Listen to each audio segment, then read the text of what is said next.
So I think that where we are now in this committee oversight process is that it's time to start transitioning, and because I think we've figured out pretty much what happened and how we got here.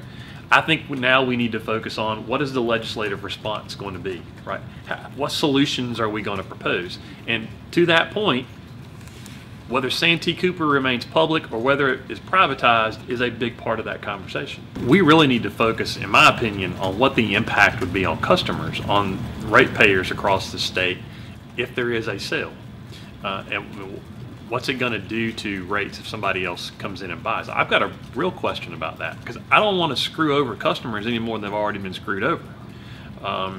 Because, I mean, look, I think it's pretty clear that we've had some poor management decisions with all of our utilities in dealing with this project, and these things are coming more to light now.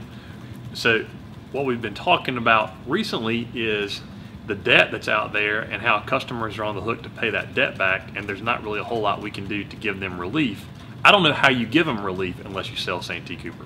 One of the main considerations if you're going to look at selling Santee Cooper is you got to know what it's worth, right? I mean, it is a state asset. I don't think you can make a decision about selling it unless you've got a real independent analysis as to what it's worth. Now, if you've got people who are coming in who want to buy it, they're going to tell you what they think it's worth, right? But we need somebody independent who can value it so that we'll know whether we're getting a good deal on it or a bad deal if you get to that point. So this is obviously a legislative decision about whether you want to sell Santee Cooper. The governor is interested in this as well. He's engaged. I think that the governor and the legislature ought to be working together on that in order to get evaluation of it so that we all know what we're doing.